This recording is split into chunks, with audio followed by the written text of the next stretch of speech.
আসসালামু আলাইকুম রহমতুল্লাহি বারাকাতুহ। ইবতেদায়ী দ্বিতীয় শ্রেণীর কোরআন মাজিদ ও তাজউদ বিষয়ক ভিডিওতে স্বাগতম। প্রথম অধ্যায় হচ্ছে কোরআন মাজিদ পঠন শিক্ষা নিয়ে। প্রথম পরিচ্ছেদে রয়েছে হরফ পরিচিতি এবং প্রথম পাঠ হচ্ছে হুরুফের আসল রূপ ও মিলিত রূপ নিয়ে। ৬টি হরফ লেখার সময় ডানের হরফের সাথে মিলিত বা যুক্ত হয়, কিন্তু বামের হরফের সাথে মিলিত হয় না। এগুলো হলো আলিফ, দাল, যাল, র, জা এবং ওয়াও। প্রথম শব্দে আলিফ বা এর সাথে যুক্ত আছে। এরপর শব্দে দাল ইয়ার সাথে যুক্ত আছে। পরের শব্দে যাল বা এর সাথে যুক্ত আছে। পরের শব্দে রা বা এর সাথে যুক্ত আছে। পরের শব্দে জা ইয়ার সাথে যুক্ত আছে এবং পরের শব্দে ওয়াও মিমের সাথে যুক্ত আছে। হামজা ডানে বা বামে কখনো মিলিত হয় না। এছাড়া বাকি ২২টি হরফ লেখার সময় ডানের ও বামের হরফের সাথে মিলিত হয়। বা এবং আলিফের মিলিত রূপ দেখতে এরকম। তা, বা এবং আইনের মিলিত রূপ দেখতে এরকম, যেমন তাবিআ। সা, মিম এবং নুনের মিলিত রূপ দেখতে এরকম, যেমন সামানুন।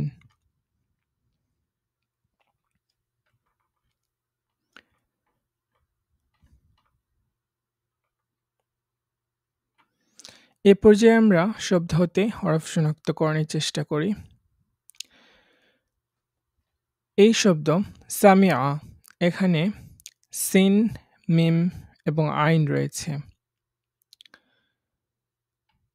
পরের শব্দ নাবতিশু, এখানে নুন, বা, ত এবং শিন রয়েছে। পরের শব্দ তাঈশু, এখানে তা, আইন, ইয়া এবং শিন রয়েছে।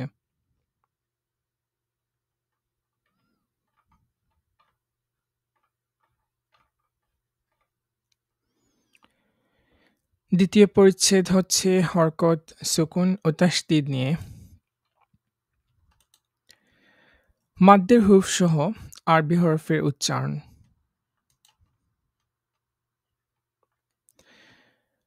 জবরের বাম পাশে খালি আলিফ, পেশের বাম পাশে যজমযুক্ত ওয়াও এবং জেরের বাম পাশে যজমযুক্ত ইয়া মাদ্দের হরফ।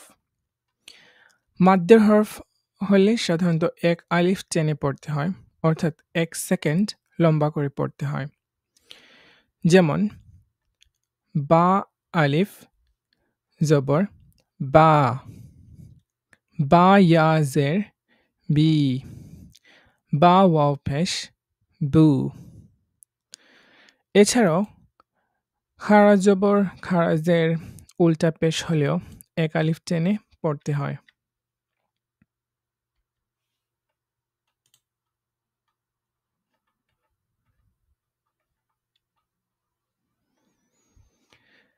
মাদ্দের হরফ সহ আরবি হরফ সমূহ: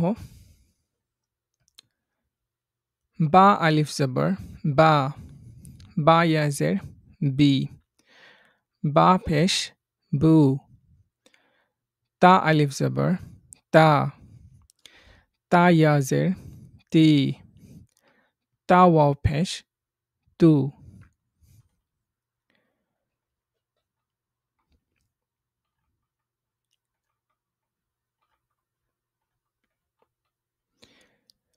দ্বিতীয় পাঠ: ৩ হরফ বিশিষ্ট শব্দে হরকতের প্রয়োগ ও উচ্চারণ।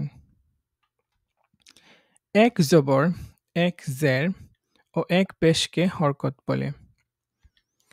হরকতের উচ্চারণ তাড়াতাড়ি করতে হয়। আমরা কিছু শব্দ বানান করে সহি উচ্চারণ করার চেষ্টা করি।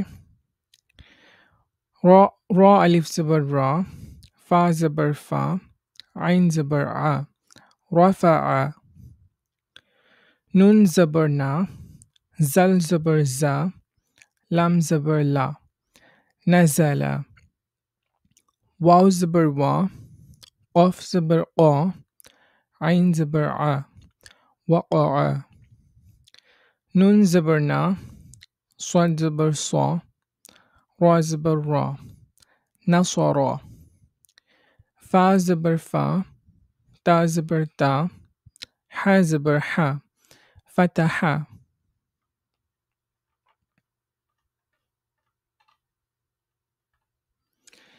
তৃতীয় পাঠ বিভিন্ন শব্দে হরকত তানবিন ও সুকুনের প্রয়োগ ও উচ্চারণ দুই জবর দুই জের ও দুই পেশকে তানবিন বলে হরফের উপরে বা নিচে কোনো হরকত অথবা তানবিন না থাকলে যে চিহ্ন ব্যবহার করা হয় তাকে সুকুন বা জজম বলে এটি দেখতে এরকম হতে পারে হরকত তানবিন ও সুকুন বিশিষ্ট শব্দ বানান করে সহি উচ্চারণ করার চেষ্টা করি সিন জবর সা মিম ইয়া জের মি আইন দুই পেশ উন সামিউন কাফ জবর কা রা ইয়া জের রি মিম দুই পেশ মুন কারীমুন আলিফ জবর আ মিম ইয়া জের মি নুন দুই পেশ নুন আমিনুন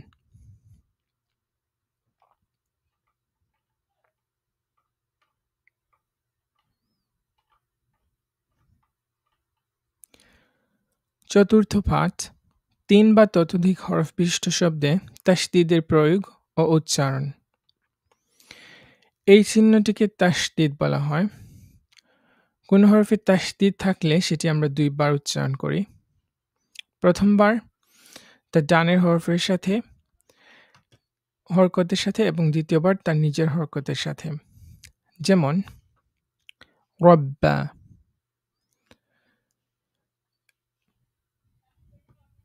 এর বানান হবে রাবাজার রাবাজবর রাব বাজবর বা রব্বা সাব্বাহা অর্থাৎ প্রথমবার হরকতটির সাথে সাকিন যুক্ত করে আগের হরফের সাথে মিলিয়ে পড়তে হবে এবং পরের বার এই তাসদিদের সাথে হরকতের যে উচ্চারণ সেটি হবে যেমন হাক্ক আমরা আরো কিছু তাসদিদ বিশিষ্ট শব্দ উচ্চারণ করার চেষ্টা করি হাল্লালা নাআমা সাদ্দাকা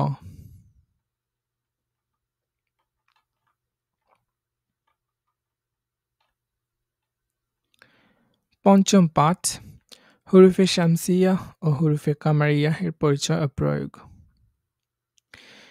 যেসব শব্দের প্রথমে যুক্ত আল এর লাম হরফটি উচ্চারিত হয় না এবং লামের পরের হরফটিকে তাসদিদ দিয়ে পড়তে হয় সেসব হরফকে হুরুফে শামসিয়া বলা হয় হুরুফে শামসিয়া ১৪টি তা সা দাল দাল রা জা সিন শিন সাদ দাদ তা জা লাম নুন আমরা কিছু উদাহরণ দেখি আশ-শাজারাতু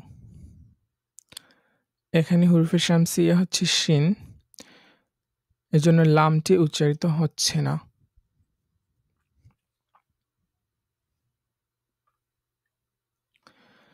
আদ-দুহা আবার একটি হুরুফে শামসিয়া দাদ যার কারণে আমরা লামটি উচ্চারণ করছি না আত-তারিক আবার হুরুফে শামসিয়া ত যে কারণে আমরা লাম উচ্চারণ করছি না যেসব হরফের আগে যুক্ত আলিফ লামের লাম পড়া হয় সেসব হরফকে হুরুফে কামারিয়া বলে হুরুফে কামারিয়া ১৫টি আলিফ বা জিম হা খ আইন গইন ফা কফ কাফ মিম ওয়াও হা হামজা এবং ইয়া কিছু উদাহরণ দেখার চেষ্টা করি আল কোরআন অর্থাৎ আলিফের পরে লামটা উচ্চারিত হচ্ছে, যেহেতু এখানে কফ হুরফে কামারিয়া। আল কাউসার, এ পর্যায়ে কাফ থাকার কারণে লামটা উচ্চারিত হচ্ছে।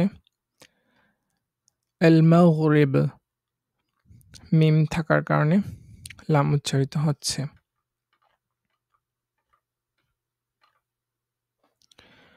ষষ্ঠ পাঠ, ওয়াজিব গুন্নার পরিচয় ও বিভিন্ন শব্দে তার উদাহরণ।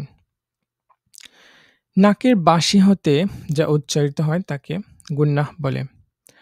হরকতের পরে নুন বা মিম হরফের উপর তাসদীদ হলে উক্ত নুন ও মিমকে গুন্নাহ করে পড়া ওয়াজিব। এর গুন্নাহকে ওয়াজিব গুন্নাহ বলা হয়।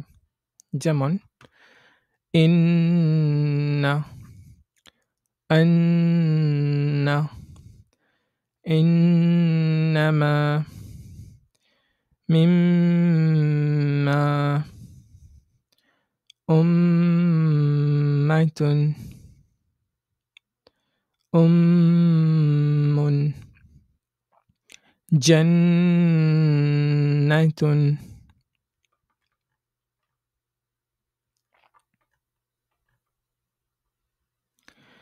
সপ্তম পাঠ, ছোট ছোট বাক্যের একত্রে উচ্চারণ।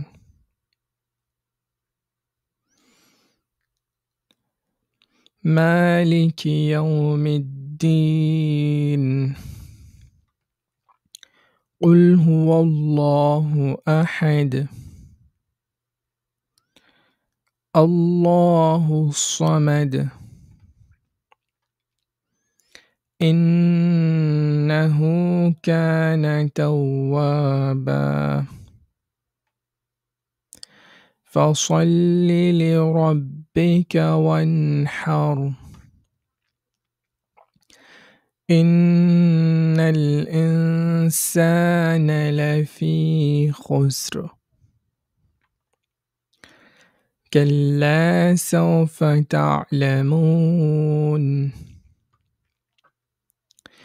فأمه هاوية وهذا البلد الأمين إن مع العسر يسرا وأما السائل فلا تنهر। সূরাতুন নাসর মদিনায় অবতীর্ণ, রুকু সংখ্যা 1, আয়াত সংখ্যা 3। أعوذ بالله من الشيطان الرجيم بسم الله الرحمن الرحيم إذا جاء نصر الله والفتح ورأيت الناس يدخلون في دين الله أفواجا فسبح بحمد ربك واستغفره إنه كان توابا। সূরাতুল লাহাব মদিনায় অবতীর্ণ, রুকু সংখ্যা 1, আয়াত সংখ্যা 5। বিসমিল্লাহির রহমানির রহিম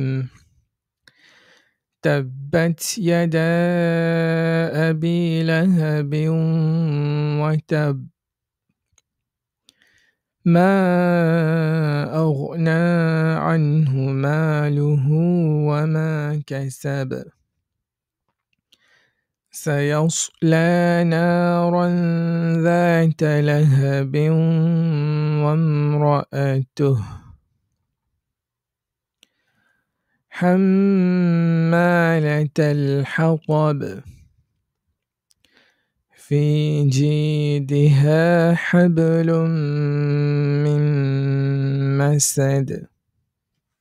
মাদ, মাদ অর্থ টেনে পড়া। শ্বাস না ছেড়ে একই শ্বাসে কোনো হরফের হরকতকে দীর্ঘ করে পড়াকে মাদ্দ বলে। মাদ্দের হরফ ৩টি, যথা ওয়াও, আলিফ এবং ইয়া। জবরের বাম পাশে খালি আলিফ, যেমন বা জবর বা। পেশের বাম পাশে যজম বিশিষ্ট ওয়াও, যেমন জিম ওয়াও পেশ জু। জেরের বাম পাশে যজমযুক্ত ইয়া, যেমন লাম ইয়া জের লি। হলে ওই জবর জের ও পেশকে এক আলিফ টেনে পড়তে হয়, যেমন নুহিহা। মাদ্দের প্রকার। মাদ প্রধানত ৩ প্রকার: ১ আলিফ, ৩ আলিফ এবং ৪ আলিফ। মাদ্দের চিহ্ন। প্রত্যেক মাদ্দের জন্য পৃথক পৃথক চিহ্ন আছে। চিহ্নগুলো হলো: ১ আলিফ মাদ্দের চিহ্ন হলো হরফে খাড়া জবর, খারাজের উল্টা পেশ হওয়া, যেমন লাহু, বিহি, ইলা।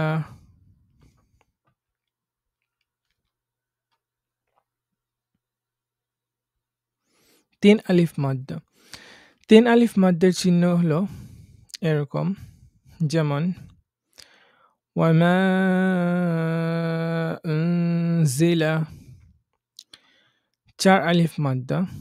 ৪ আলিফ মাদ্দের চিহ্ন হলো এরকম, যেমন ওয়ালাদ-দাল্লিন।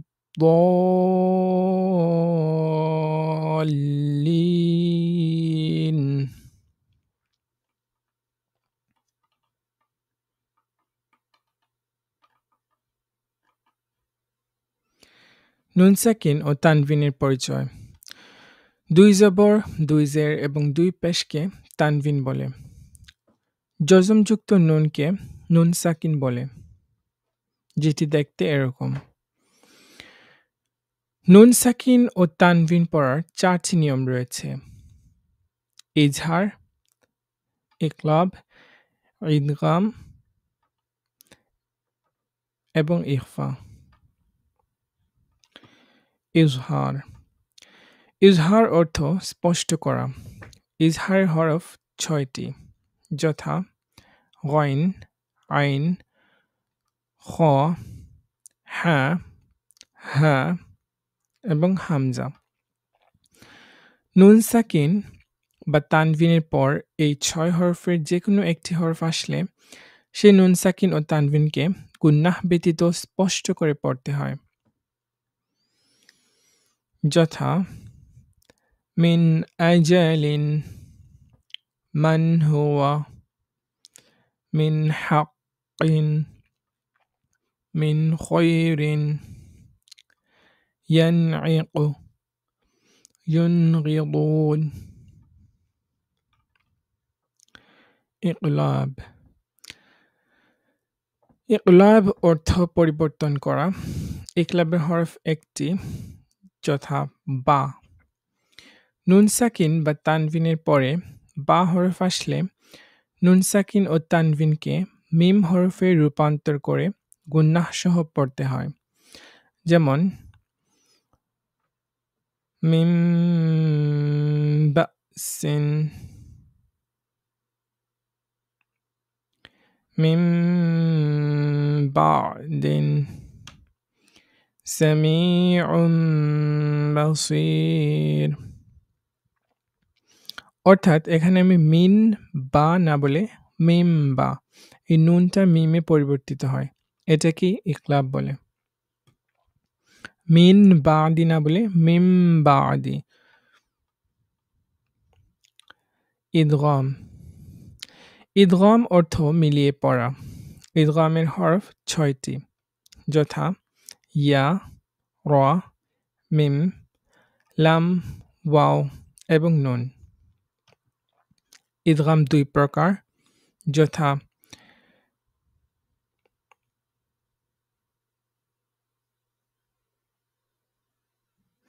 গুন্নাহ সহ মিলিয়ে পড়া এবং গুন্নাহ ছাড়া মিলিয়ে পড়া।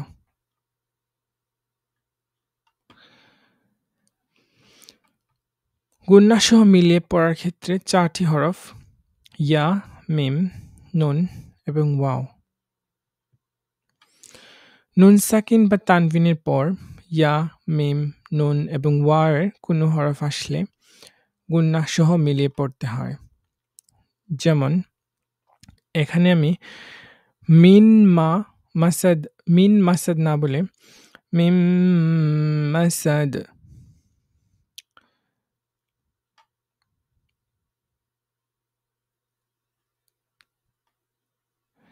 মিন নাফঈ, মিন ওয়াল, মান ইয়াফআল। অর্থাৎ এখানে আমরা প্রথম নুনটাকে গুরুত্ব না দিয়ে পরের যে হরফ আছে সেটার উচ্চারণ করি।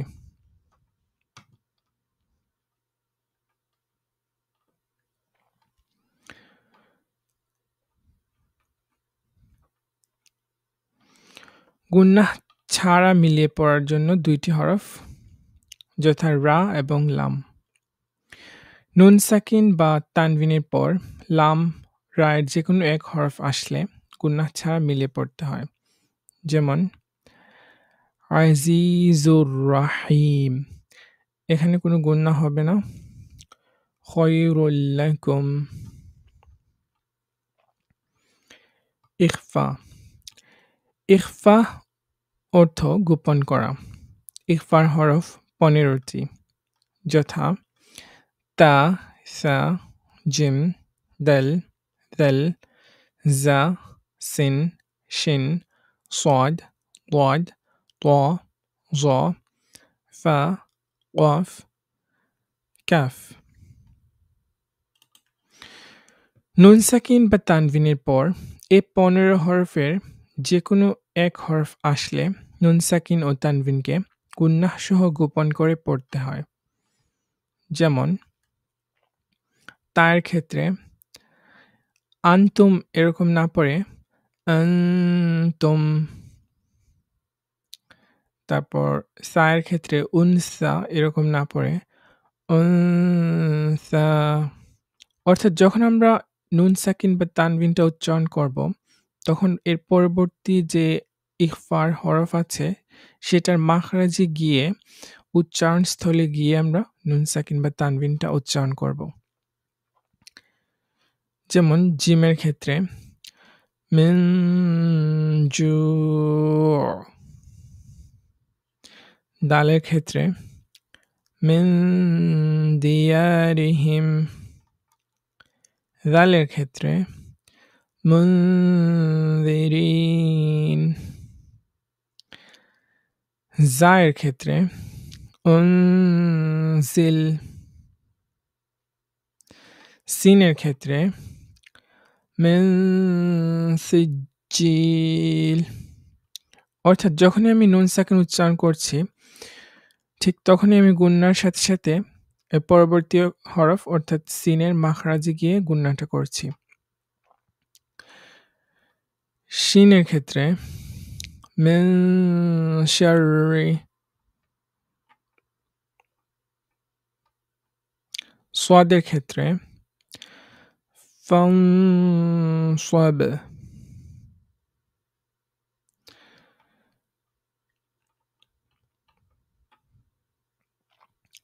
দাদের ক্ষেত্রে মিন দারি', তায়ের ক্ষেত্রে ইয়ানতিক,